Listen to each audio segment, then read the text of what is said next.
श्री गणेशाय नमः। मैं आज लेके आई हूँ अन्नपूर्णा व्रत कथा। भोग लगाओ मैया योगेश्वरी, भोग लगाओ मैया भुवनेश्वरी, भोग लगाओ माता अन्नपूर्णेश्वरी। मधुर पदार्थ मन भायो थाल सजाऊं खाजा खीर, प्रेम सहित विनती करूं धीर तुम रख। माता करुणा गंभीर भक्तन जना गूढ़, प्रिय पायो सकुरा तेरो दिन प्यारो। कृपा कर माता पधारो दुख तारो, भाव मन में तेरो कल्याणी मन माने सुख प्रकटाओ। कृपा कर मैं रुचि रुचि भोग लगाओ। जय हो मां अन्नपूर्णा मां की जय हो। काशी के निवासी धनंजय की पत्नी का नाम सुलोचना था। एक समय की बात है कि उसके अन्य सब सुख प्राप्त थे, लेकिन उसको निर्धनता का दुख उसे हर समय सताता था। एक समय सुलोचना पति से बोली, स्वामी आप कुछ उद्यम करो तो काम बने, इस प्रकार कब तक चलेगा। सुलोचना की बात धनंजय के मन में बैठ गई और उस दिन विश्वनाथ शंकर को प्रश्न करने के हेतु पूजा में बैठकर कहने लगा, हे देवानी देव, मुझे पूजा पाठ कुछ नहीं आता है, केवल तुम्हारे भरोसे बैठा हूँ। इतनी विनती कर वह 3 दिन भूखा प्यासा बैठा रहा। शंकर जी उसके कान में आकर कहने लगे, अन्नपूर्णा अन्नपूर्णा। इस प्रकार 3 बार कहा, यह सुन वह कहने लगा, किसी ने क्या कहा है। इसी सोच में वह पड़ गया। वह मंदिर में आते हुए ब्राह्मणों से पूछने लगा, ये अन्नपूर्णा कौन है। वह बोला, तू अन्न छोड़कर बैठा है, इसीलिए तुझे अन्न की बात सूझती है। घर जाकर अन्न ग्रहण कर ले। धनंजय घर चला गया। स्त्री से बात की तो वह बोली, हे नाथ चिंता न करें, स्वयं शंकर जी ने यह मंत्र दिया है, वह स्वयं ही इस मंत्र का खुलासा करेंगे। आप फिर जाकर उनकी आराधना करो। धनंजय फिर जैसा का तैसा बैठ गया। रात्रि में शंकर जी ने आज्ञा दी कि पूर्व दिशा में जा, वहाँ इसका योग लगेगा और तू सुखी हो जाएगा। महादेव बाबा का कहना मानकर वह पूर्व दिशा को चल दिया। वह अन्नपूर्णा अन्नपूर्णा जपता हुआ रास्ते में फल खाता, झरनों का पानी पीता हुआ जाता था।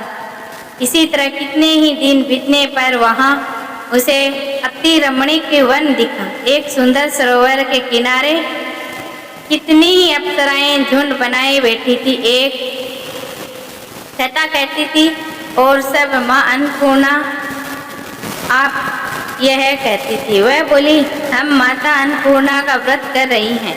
धनंजय उनसे पूछने लगा तो बोली कि हम अन्नपूर्णा का व्रत कर रही हैं। इस व्रत के करने से क्या होता है, क्या लाभ होता है। धनंजय पूछता है, इसकी विधि मुझे भी कहो। वह कहने लगी, इस व्रत को सब कोई कर सकता है। 21 दिन के लिए यह व्रत किया जाता है। 21 गांठ का सूत्र लेना चाहिए। 21 दिन न बन सके तो एक उपवास करना चाहिए, और एक उपवास भी न बन सके तो केवल कथा सुनकर और निराहार रहकर न बने तो कथा सुनने वाला कोई न मिले तो पीपल के पत्ते को कथा सुना दे, एक दिन उपवास करके भी। और 11 वृक्ष को सामने रखकर दीपक को साक्षी सूर्य, गाय, तुलसी या महादेव को कथा सुनाना। बिना कथा सुनाए अन्न मुंड में नहीं डालना चाहिए। इस कथा का और व्रत का यही नियम है। 1 दिवस उपवास रखना। व्रत के दिन क्रोध न करे, झूठ न बोले। धनंजय बोला, इस व्रत के करने से क्या भला होगा। वह कहने लगी, इसके करने से अंधों को नेत्र मिले, लुल्लुओं को पग मिले, निर्धन को धन मिले और बांझ को संतान मिले, मूर्ख को विद्या आवे और जो कुछ इस व्रत की जो भी कामना रखे वह सब पूर्ण हो जावे। वह कहने लगा, बहनों मेरे भी अन्न धन विद्या आदि कुछ भी नहीं है और मैं एक दुखिया ब्राह्मण हूँ। मुझ पर इस व्रत का सुख मुझे दोगी। वह बोली, हाँ भाई तेरा कल्याण हो, हम तुम्हें देंगे। इस व्रत का मंगलसूत्र ले। धनंजय ने व्रत किया। व्रत पूरा हुआ तभी सरोवर में से एक 21 गांठ की सिद्धि स्वर्ण हीरो मोती जड़ित प्रकट हुआ। धनंजय अन्नपूर्णा कहता हुआ उन सीढ़ियों पर से नीचे उतर गया तो वह क्या देखता है कि करोड़ सूर्य के समान प्रकाशमान माता अन्नपूर्णा का मंदिर, उसके सामने स्वर्ण सिंहासन पर अन्नपूर्णा विराजमान है। सामने भिक्षा हेतु भगवान शंकर खड़े हैं। देवानी देव चरण डुराती है।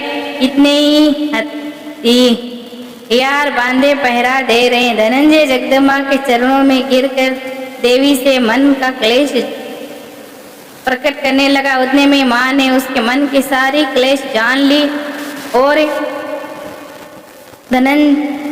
जान लेते ही कहने लगा, माता आप तो अंतर्यामी हो, आपको अपनी मैं दशा क्या बताऊं। माता बोली, तू मेरा व्रत किया है तूने, जो जा इस संसार में तेरा सत्कार होगा। माता धनंजय की जिह्वा पर बीज मंत्र लिख दिया।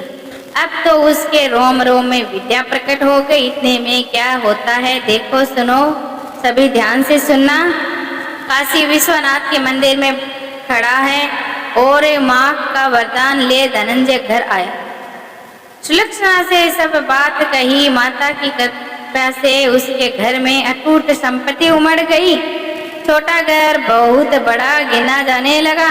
संबंधी लोग कहने लगे कि बिना संतान के इसका भोग कौन करेगा। सुलक्षणा के संतान नहीं, इसीलिए दूसरा विवाह कर लो। अनिच्छा से धनंजय को दूसरा विवाह करना पड़ा और सती सुलक्षणा को शोध का दुख उठाना पड़ा। इस प्रकार दिन बीतते गए। फिर अगहन मास आया। नए बंधन में से बंधे पति पत्नी सुलक्षणा कहने लगी कि इस व्रत को करना चाहिए। इस व्रत के प्रभाव से हमें ये सारी खुशियां मिली है। इस प्रकार ये व्रत हमें नहीं छोड़ना चाहिए। यह माता का प्रताप है जो हमें इतने संपन्न और सुखी हुए हैं। सुलक्षणा की यह बात धनंजय व्रत करने को बैठ गया और नई बहू को इस व्रत की खबर नहीं थी। वह धनंजय के आने की राह देख रही थी कि दिन बीतने लगे और व्रत होने में 3 दिवस रह गया था कि बहू को खबर पड़ी कि ईर्ष्या वह सुलक्षणा के घर आ पहुंची। झगड़ा मचा। वह धनंजय को अपने साथ ले गई। नई घर में धनंजय को थोड़ी देर के लिए निद्रा ने आ दबाया। उसी समय नई बहू ने उसके व्रत का सूत्र तोड़कर आग में झोंक दिया। माता के कोप से सब कुछ जल गया। सुलक्षणा जान गई कि पति को फिर से अपने घर ले आई। नई बहू रूठकर माँ बाप के घर चली गई। सुलक्षणा बोली, हे नाथ घबरा ना नहीं, माता की कला अलौकिक है। श्रद्धा रखकर फिर आराधना शुरू करो, वे अवश्य ही हमारी सारी मनोकामना पूर्ण करेगी, कल्याण होगा हमारा। धनंजय फिर माता के पीछे पड़ गया। फिर वह सरोवर की सीढ़ी प्रकट हुई। उसे अन्नपूर्णा माँ कहकर वह उतर चला। वहां जा माता के चरणों में रुदन करने लगा। माता अन्नपूर्णा बोली, मेरी स्वयं की मूर्ति ले, इसका पूजन करना, तू फिर सुखी हो जाएगा। जा, तुझे आशीर्वाद है। तेरी स्त्री सुलक्षणा ने श्रद्धा से मेरा व्रत किया है, मैंने उसको पुत्र दिया है। धनंजय ने आँख खोली तो वह खुद को काशी विश्वनाथ के मंदिर में पाया। वहां से फिर उसी प्रकार घर आया। उधर सुलक्षणा को दिन चढ़े और पूरे होते ही एक सुंदर पुत्र का जन्म हुआ। इसी प्रकार उस निसंतान सेठ के पुत्र होने से उस गांव में माता अन्नपूर्णा का मंदिर बनाया गया, जिसमें धूमधाम से माता पधारी। धनंजय पुत्र स्त्री सहित वहां आनंद से रहने लगा। माता की बढ़ोतरी से भरपूर आमदनी होने लगी। इधर नई बहू के पिता के घर डाका पड़ गया, सब कुछ लूट गया।